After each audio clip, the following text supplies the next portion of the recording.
Skip Bennett says he always loved the ocean and never truly wanted to grow up. Now 49, he still jokes about wearing t-shirts reading The Lost Boys, a reference to Peter Pan. Bennett farmed clams until 1995 when he met fellow Lost Boy and now partner Christian Horn a year later. Horns had farmed oysters in Maine, and the two took the business to Duxbury. Started looking around for oyster seed, and I met Christian, and that year he came down. So it was like 96, 97, and I think he moved here in 98. The two of us kind of pioneered the oyster farming here. For joking about never growing old, the two dived into a physically taxing venture.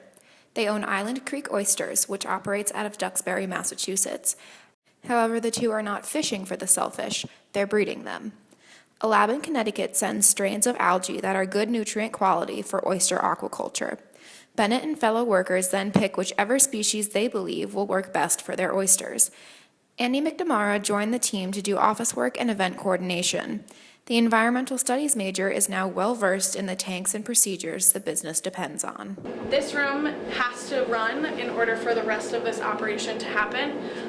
It's extremely temperature controlled, right at 72 degrees. It runs on generators during this crazy winter. People were sleeping here, running in here in the middle of the night to make sure that this room was up and running and functioning during all those crazy storms in February. Fiberglass for the tanks is purchased by Island Creek and made into the tubes. Melting, curving, and setting all take place in a small workshop on site. Once the oyster larvae is past the feeding and early developmental stages, it's on to breeding. Oysters aren't native to Duxbury, but Bennett says they are local. So they are local oysters. They're just not specifically from Duxbury. So we usually take 24 oysters. We'll put them on a table in their own dish.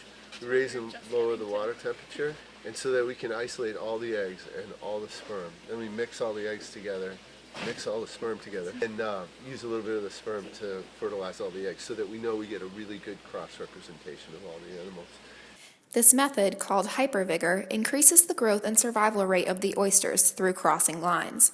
Ocean acidification has had a negative effect on marine species throughout the world. It occurs when carbon dioxide is absorbed by seawater and chemical reactions reduce pH levels, carbonate ion concentration, and saturation states of important minerals. According to McNamara, Island Creek hasn't had an issue, yet. In our hatchery, we really don't see issues with oyster acidification in the hatchery.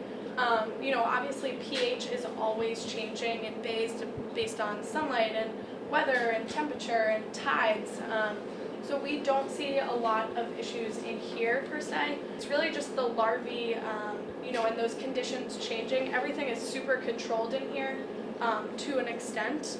The company works with about 60 growers at any one point throughout the year, but the detailed-oriented staff makes it a point to maintain the identity of each grower. And I think what's really unique about Island Creek is that we keep all of the growers' branding.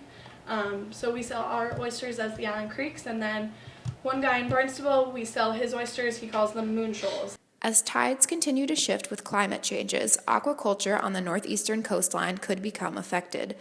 It's up to hatcheries in the area to find innovative solutions to pH balance and other future environmental issues.